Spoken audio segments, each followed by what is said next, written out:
사랑과 은혜가 풍성하신 하나님 아버지, 오늘 또 주님 날을 맞이하여 주님 전에 나와 예배와 찬양으로 주님께 영광 돌리게 하심을 감사드립니다. 또한 지난 한 주간도 코로나19의 질병 속에서 안전하게 지켜주시고 건강을 허락하셔서 오늘 예배에 참석할 수 있도록 발걸음을 인도하여 주심에 감사드립니다. 거룩하신 하나님, 주일을 맞이하여 주님을 사모하며 예배의 자리에 머리 숙인 저희들에게 큰 영광과 축복이 넘쳐나는 예배가 되게 하시고 예배를 통하여 기쁨과 감사와 은혜가 넘쳐나는 시간이 되도록 인도하여 주시옵소서. 용서의 하나님, 저희는 항상 주님을 위해 기도하고 주님의 영광이 헛되지 않게 살겠다고 고백하면서도 지난 한 주간도 세상 사람들에게 주님의 향기를 내품지 못하였고 오히려 악한 생각과 행동들로 살았음을 고백합니다. 이 시간 회개하오니 성령의 불로 용서하여 주시고 이 시간 참된 그리스도의 모습으로 주님께 온전한 예배를 드릴 수 있도록 인도하여 주시옵소서. 만물의 근원이신 하나님, 지금 현재 대한민국뿐만 아니라 세계적으로 코로나19로 인하여 두려움 속에서 고통을 받고 있고 서로 만나는 것이 두렵고 눈치를 보는 상황에 처해 있습니다. 이로 인해 교회에서 함께 모여 예배드리고 찬양하고 음식을 나누며 교제하는 것이 제한을 받거나 금지되어 이러한 일들이 얼마나 소중한 일들이었는지 다시 한번 깨닫게 됩니다. 저희 교회도 지금 함께 모여 예배드리지 못하고 1부와 2부 예배, 온라인 예배를 나누어서 예배를 드리고 있으며 또한 이때쯤이면 저희 교회는 무진 음악회를 열어 잔디밭에서 성도들끼리 웃고 교제하며 즐거운 시간을 보냈었는데 그 또한 추억의 일들이 되어지고 있습니다. 우리가 지금까지 누려왔던 모든 일들이 얼마나 행복했었고 소중했던 일들이었는지 다시 한번 깨닫게 하시고 항상 감사하는 마음을 가지는 저희들이 되게 하여 주시옵소서. 그리고 하루빨리 바이러스가 사라지고 백신이 개발되어 다시 예전의 일상을 되찾을 수 있도록 하여 주시옵소서. 축복해 하나님, 단위에 세우신 목사님 항상 영육간의 강건함을 허락하시고 오직 의인은 믿음으로라는 제목으로 말씀을 증거하실 때 성령님께서 함께 하셔서 성령의 능력을 더하여 주시고 목사님의 입술을 통하여 말씀이 선포될 때 아멘으로 화답하는 저희들 되게 하여 주시며 영광만이 나타나는 은혜의 시간이 될 수 있도록 큰 축복을 내려 주시옵소서.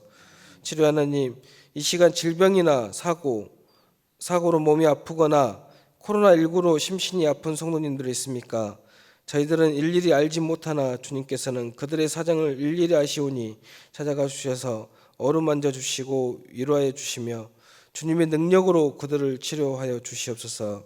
은혜의 하나님, 어제까지 교회 도색 작업을 마쳤습니다. 도색 작업을 총괄해 주신 이길선 장로님과 청소미 마무리 작업에 봉사해 주신 집사님들에게 큰 은혜와 축복을 내려주시고 방역 수칙을 지키기 위해 매주 수고하신 새신자반 집사님들과 반주와 방송실 그 외 보이지 않게 봉사하시는 모든 집사님, 성도님들에게도 그들의 수고가 헛되지 않게 큰 은혜를 더하여 주시옵소서. 또한 저희 교회 성도님들이 오랫동안 보이지 않거나 코로나19로 힘들어하는 성도님들을 서로 격려하고 위로하며 사랑을 베푸는 아름다운 교회가 되게 하여 주시옵소서. 예배의 처음과 끝을 주님께서 인도하여 주시고 모든 영광 홀로 받아주시기를 원하오며 이 모든 말씀 살아계신 우리 주 예수 그리스도의 이름으로 기도드립니다. 아멘. 하나님 말씀입니다. 구약성경 하박국 2장 1절부터 4절입니다. 구약성경 1302쪽입니다.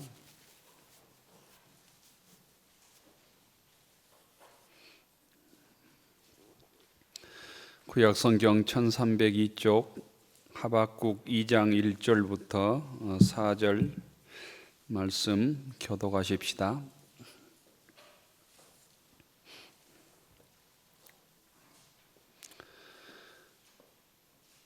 내가 내 파수하는 곳에 서며 성루에 서리라. 그가 내게 무엇이라 말씀하실는지 기다리고 바라보며 나의 질문에 대하여 어떻게 대답하실는지 보리라 하였더니 여호와께서 내게 대답하여 이르시되 너는 이 묵시를 기록하여 판에 명백히 새기되 달려가면서도 읽을 수 있게 하라. 이 묵시는 정한 때가 있나니 그 종말이 속히 이르겠고 결코 거짓되지 아니하리라. 비록 더딜지라도 기다리라. 주체되지 않고 반드시 응하리라. 보라, 그의 마음은 교만하여 그 속에서 정직하지 못하나 의인은 그의 믿음으로 말미암아 살리라. 아멘. 신약성경 로마서 1장 16절입니다. 신약성경 239쪽입니다. 신약성경 239쪽 로마서 1장 16절과 17절입니다.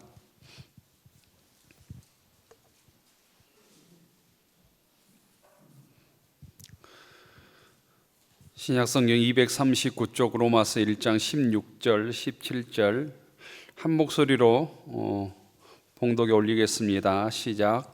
내가 복음을 부끄러워하지 아니하노니 이 복음은 모든 믿는 자에게 구원을 주시는 하나님의 능력이 됨이라.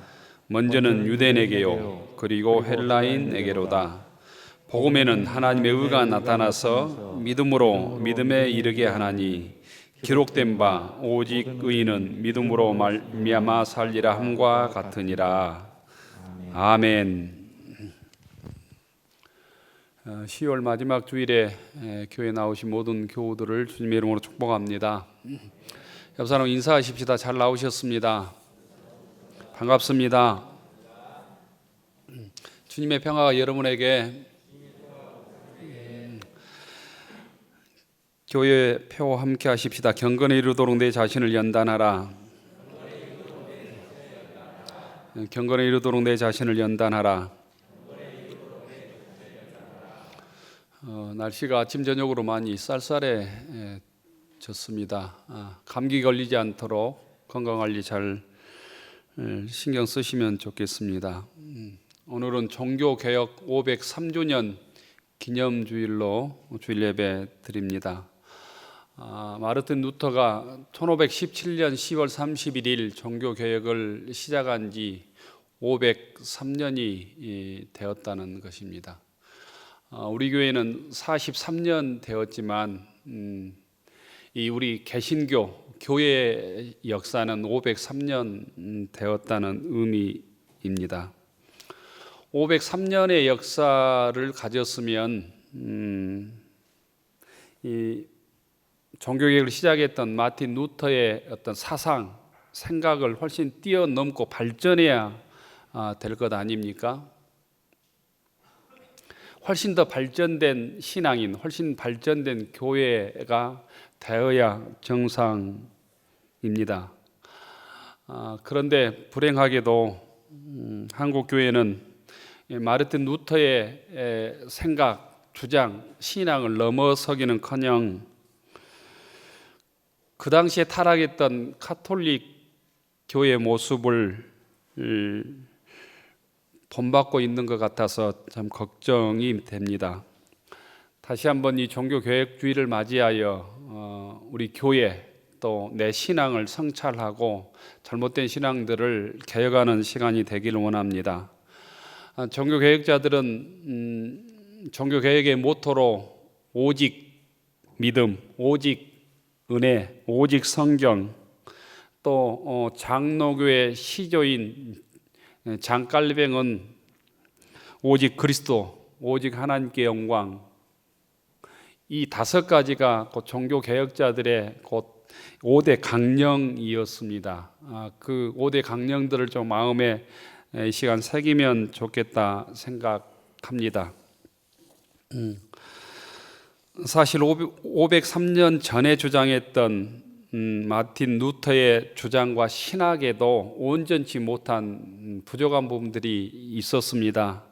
어떤 인간도 완전하지 못하듯 루터의 주장에도 부족한 점들이 지금 돌아보면 있었다는 거예요. 오직 믿음으로 구원받는다고 하는 이 강력한 주장은 오늘 한국교회에서는 변질되어서 행함이 없는 믿음 신앙인들을 많이 양산하는 잘못된 결과를 또한 낳기도 했습니다. 믿음이 그만큼 중요해서 종교개혁의 첫 번째 모토였는데 그 주장들을 오늘 한국 교인들은 왜곡하고 오용해서 그냥 구원만 받고 행함이 없는 신앙인들로 전락했다는 것입니다. 두 번째, 마틴 루터는 독일 농민들의 교회 개혁뿐만 아니라 봉건적 사회 제도 개혁을 요구하자 마틴 루터는 그 농민들의 개혁들을 거부했습니다. 이용주들의 편을 들어서 이용주들에게 농민들을 이렇게 포갑하고 압제하는데 동의했습니다. 그 당시에 사회적 상황이 그럴 수밖에 없었지만 지금 루터를 평가할 때 그 부분들은 잘못되었다 이렇게 평가합니다. 세 번째, 루터 신학에 깊이 스며들어 있는 반유대주의의 문제입니다. 마르틴 루터는 공개적으로 유대인들에게 아주 적대감을 표출했습니다.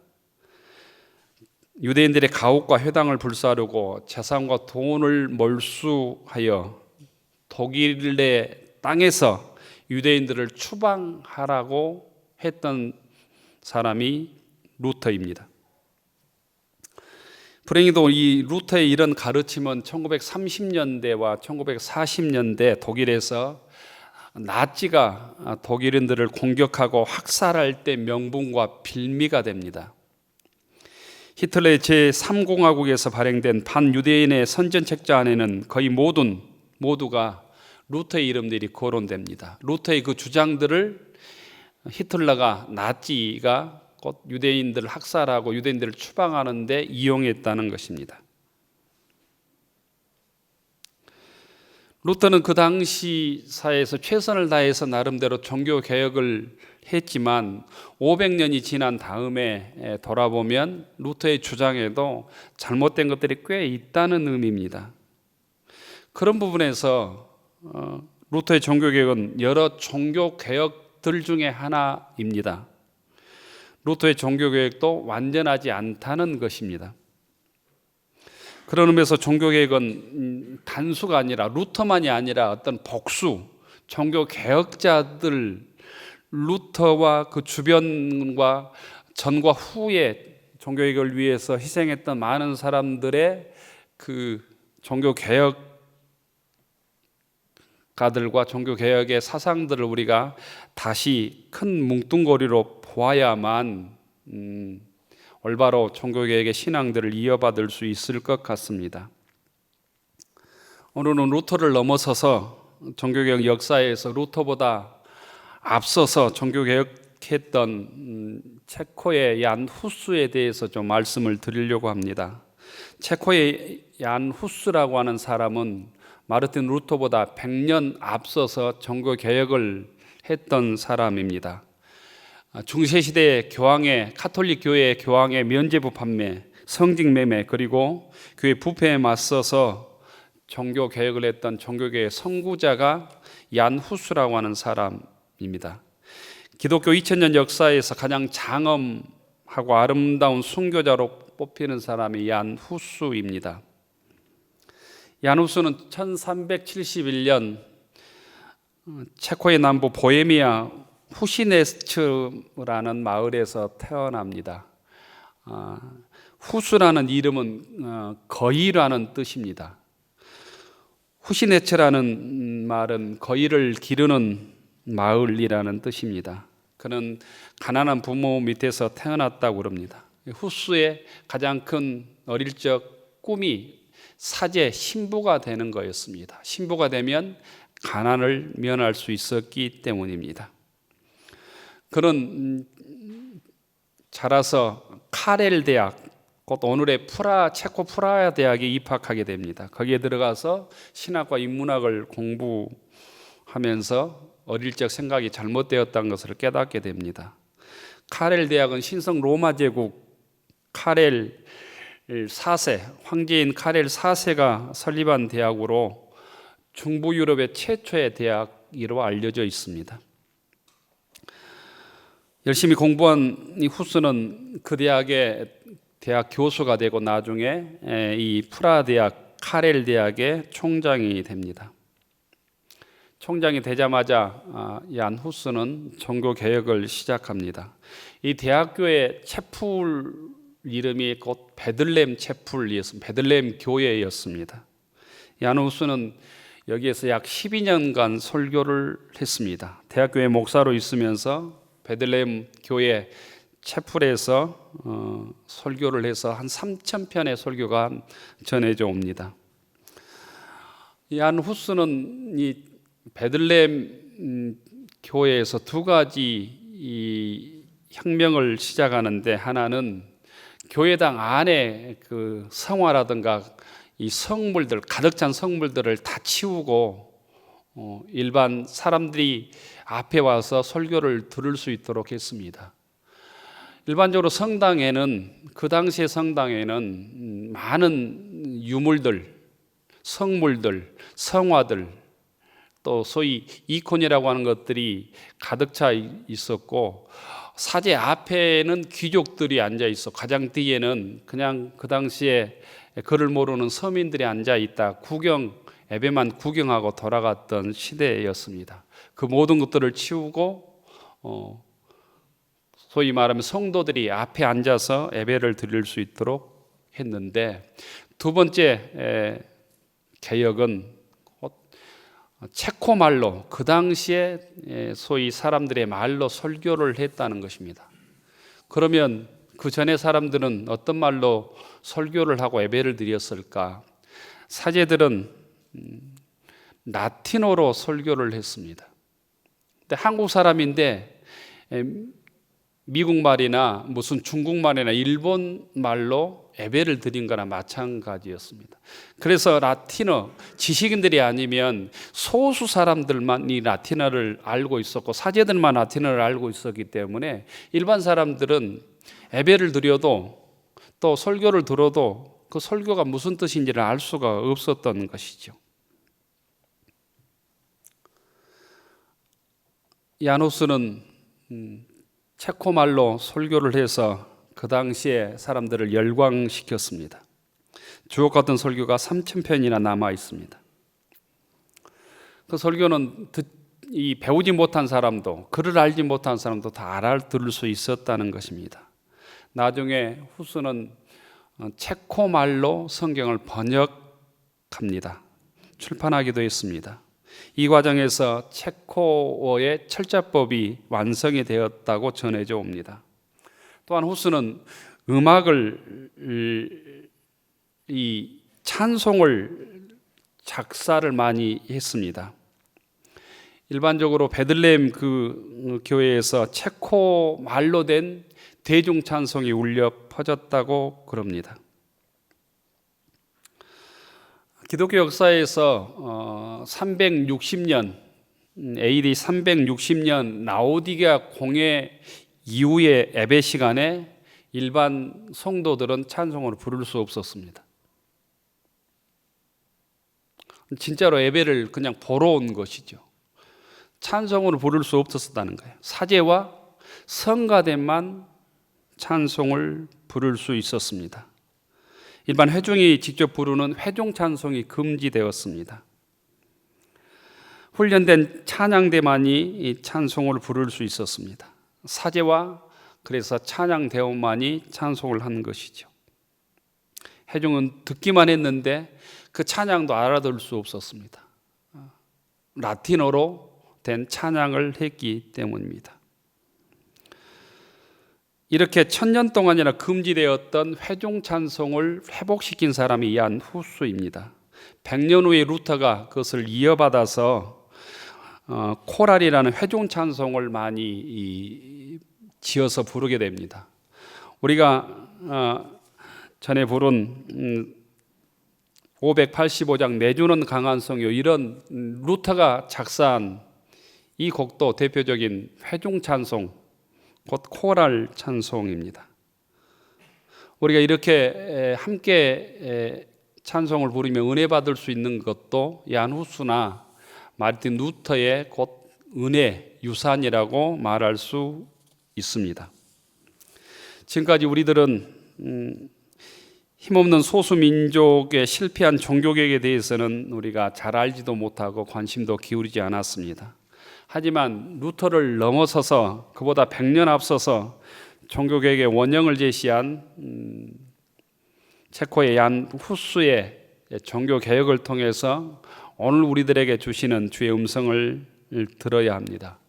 얀 후스는 종교개혁을 일으키고 중세 카톨릭 교회에 반대하고 중세 카톨릭 교회의 부정을 고발했다는 이유로 사형을 언도받고 화형당합니다.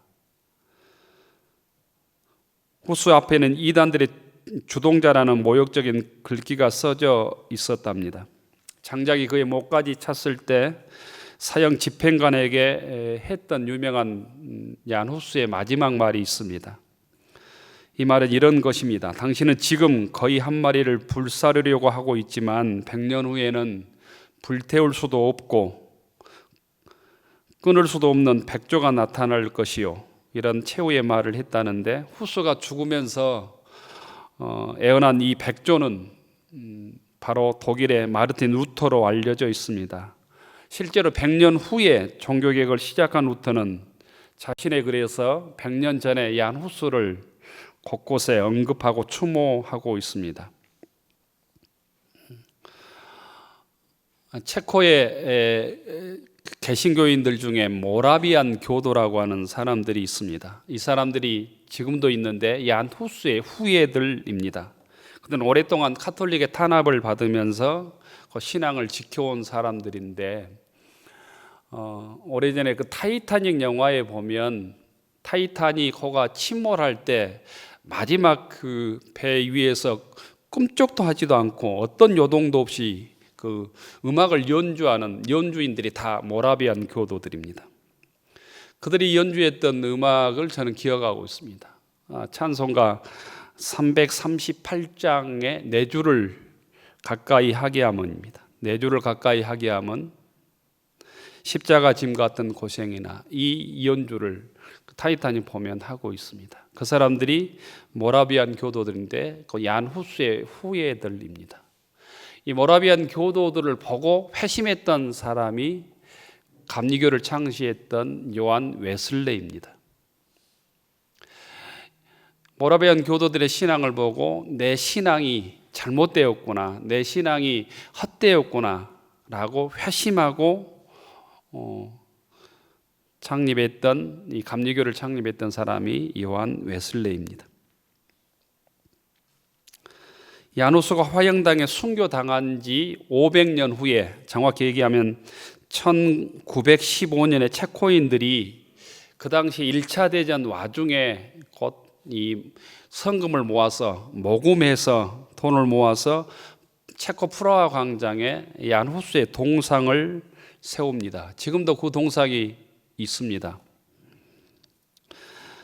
타오르는 불길 속에서 걸어나와 우뚝 서 있는 것 같은 후스 뒤에 보면 아기를 안고 있는 어머니의 상이 있습니다.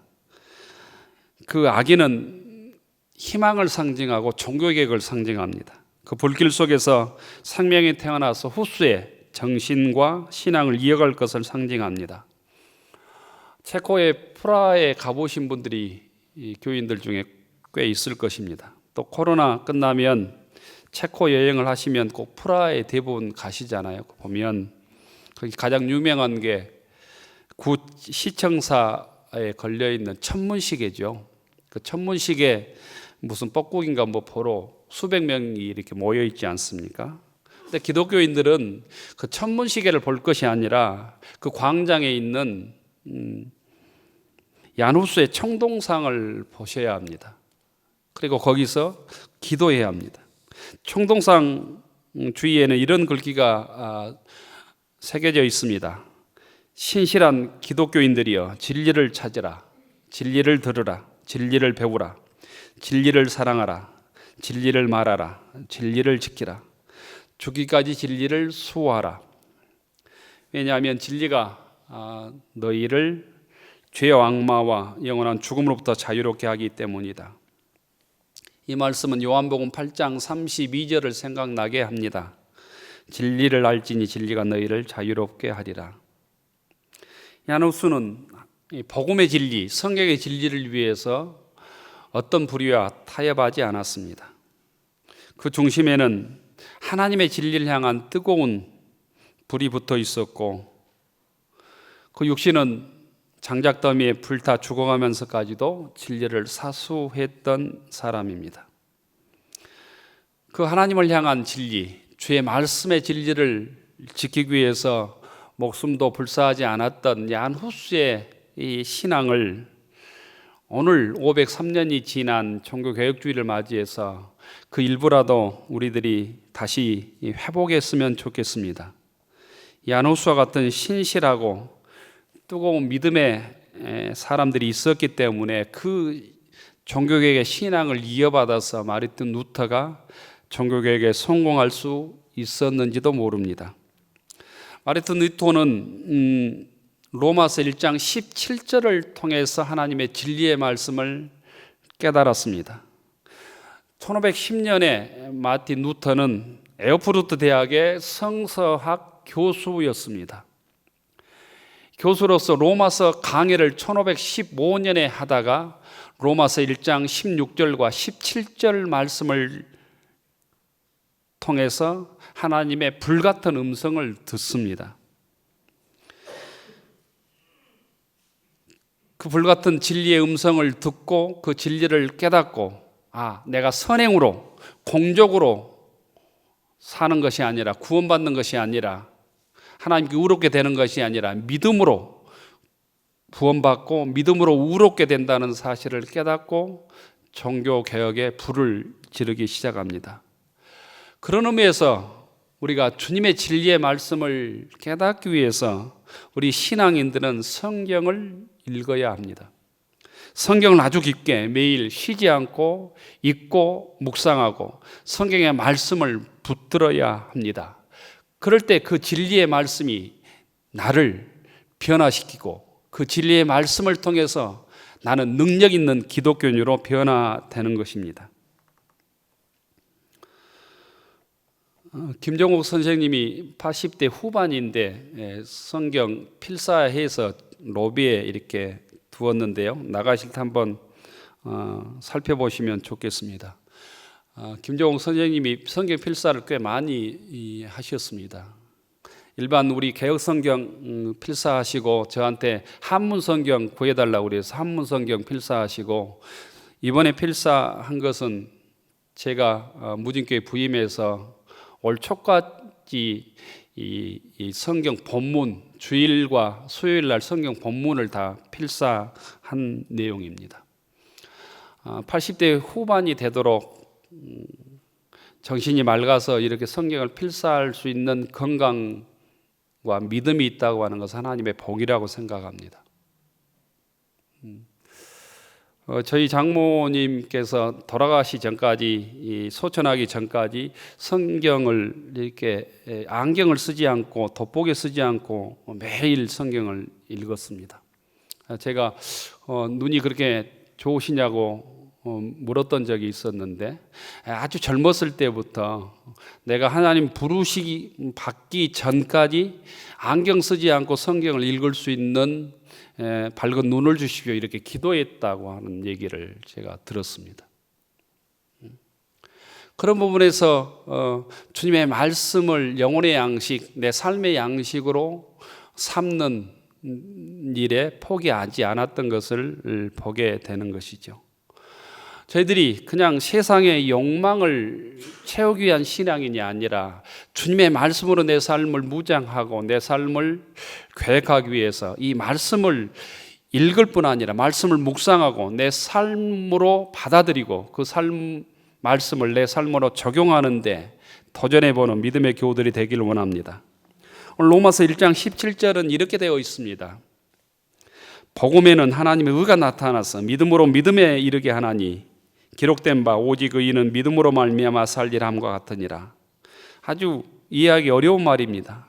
조금 쉽게 세번역에 보면 이렇게 되어 있습니다. 하나님의 의가 복음 속에 나타납니다. 하나님의 뜻, 하나님의 말씀, 하나님의 진리가 곧 이 주님의 말씀 속에 있다는 거예요. 이 일은 오로지 믿음에 근거하여 일어납니다. 이것은 성경에 기록된 바 의인은 믿음으로 살 것이다 한 것과 같습니다. 우리가 변화되는 것은 오직 하나님의 말씀을 믿을 때 가능하고, 하나님의 자녀는 어떤 상황 속에서도 믿음을 포기하지 않는다는 거예요. 예수님을 나의 구주로 믿고 하나님 말씀을 신실하게 믿을 때 우리의 삶이 약할지라도, 실패가 있을지라도, 부끄러운 과거가 있을지라도 주님께서 우리를 의롭게 여기신다는 의미입니다. 또한 말씀을 붙들 때 우리는 거듭난다는 것입니다. 또한 신앙인들은 하나님의 말씀을 붙들고 사는 사람들이다라는 것, 믿음으로 사는 사람들이다라는 뜻입니다. 구약의 언자 하박국 선지자도 오늘 하박국 2장 4절에서 똑같은 말씀을 하고 있습니다. 세상 모두 부패했지만, 세상은 모두 썩었지만, 불의한 세상이지만, 자기 욕심 따라서 살아가지만 오직 의인은 믿음으로 삽니다. 하나님의 자녀는 믿음으로 삽니다. 이런 고백입니다. 마틴 루터는 로마서 1장 17절의 말씀을 통해서 하나님의 진리를 깨닫습니다. 여러분들은 한 주간 동안 또 한 해 동안 하나님의 말씀을 통해서 깨우친 그 말씀이 어떤 것들이 있습니까? 올 한 해 여러분이 은혜 받은 말씀은 어떤 말씀입니까? 이 힘든 이 질병 속에서, 코로나 전국 속에서 하나님의 어떤 진리의 말씀을 붙들고 여기까지 살아오셨습니까? 성경 한 말씀을 깨닫고 은혜를 받아도 내 영혼이 춤추고 내 영혼은 살게 되어 있습니다. 여러분은 내 영혼을 춤추게 하고 내 영혼을 살게 한 하나님의 진리의 말씀이 어떤 말씀입니까? 성경 66권과 수천 편의 요절이 있지만 마틴 루터는 로마서 1장 17절의 말씀을 그 심령의 꽂힘으로 자기 삶이 변화되고 세상을 변화시키는 종교 개혁에 자기의 몸을 불살랐습니다. 오늘 우리가 죽어있는 하나님의 말씀이 아니라 살아있는 능력의 말씀으로 한 요절이 내 심령에 꽂힐 때 우리의 삶은 변화되게 되어 있습니다. 우리 무진교회는 그런 의미에서 한 사람 한 사람이 주님의 말씀 붙들고 주님의 말씀이 내 영혼을 변화시키고 살릴 때 곧 건강한 신앙 공동체가 될 수 있을 것입니다. 여러분들의 신앙의 모습은 어떤 모습으로 지금 서 있습니까? 우리들이 회복해야 될 신앙의 모습이 어떤 것입니까? 우리가 단절하고 버려야 될 값싸고 잘못된 신앙의 모습은 어떤 것들입니까? 한국교회는 세상의 욕망이, 값싼 복음이, 또 기복신앙이, 번영신앙이 교회와 신앙인들을 점령해 버렸습니다. 오직 이 땅에서 번성하고 잘되고 복을 받고 하는 것이 신앙의 목적으로 변질되었습니다. 그것을 넘어서서 다시 한번 500년 전에 종교개혁자들의 신앙을 회복해야 합니다. 우리가 다시 붙들어야 될 복음의 본질이 무엇이겠습니까? 다시 회복해야 될 신앙이 어떤 것입니까? 하박국 선지자의 고백이 우리들의 고백이 되기를 원합니다. 의인은 그의 믿음으로 산다. 곧 세상을 핑계대지 않는다는 거예요. 세상이 타락했어도 사람을 핑계대지 않는다는 것이, 묵묵히 흔들리지 않고 주님의 말씀을 붙들고 하나님 앞에서, 하나님 또한 안에서 주의 말씀을 붙들고 살아간다는 의미입니다. 종교개혁자들이 붙들었던 신앙을 다시 회복하는 믿음의 교우들이 되기를 축원합니다. 오직 믿음으로, 오직 은혜로, 오직 성경으로, 오직 그리스도로, 오직 하나님께 영광으로. 이 종교개혁자들의 신앙의 모토가 오늘 우리들의 삶의 모토가 되고, 이 신앙인으로 거듭나서 살아가는 무진교회 교우들이 되기를 축원합니다. 기도하겠습니다. 좋으신 하나님, 우리의 굳어진 신앙을 주여 개혁하여 주옵소서. 우리의 무디어진 심령 하나님 말씀에 민감하게 하시고 주의 말씀에 겸손히 순종하게 하옵소서. 믿음의 알곡이 되어 오직 하나님께만 영광이 되게 하옵소서. 종교 개혁자들의 신앙, 오직 의인은 믿음으로 삽니다. 저희들도 고백하며 세상을 핑계대지 않고 사람을 핑계대지 않고 환경을 핑계대지 않고 흔들리지 않고 묵묵히 주의 말씀을 붙들고 거룩한 하나님의 자녀로 살아가도록 도와주옵소서. 예수님 이름으로 기도 올리옵나이다. 아멘. 하늘 우러러 축원하옵나니 이제는 성부 성자 성령 삼일체 하나님의 놀라우신 은혜와 한량없는 사랑하심과 이루하시고 함께하시며 교통하심이 종교개혁주의를 맞아 잘못된 신앙을 버리고 세상의 불의 앞에 진리 되신 주의 말씀을 붙들고 신실한 주의 자녀로 무주님께 거룩한 성도로 살아가기로 다짐하는 교우들 머리 위에, 우리의 가정과 일터 위에, 우리의 자녀들 위에 이제로부터 영원까지 함께하여 주시기를 간절히 축원하옵나이다. 아멘.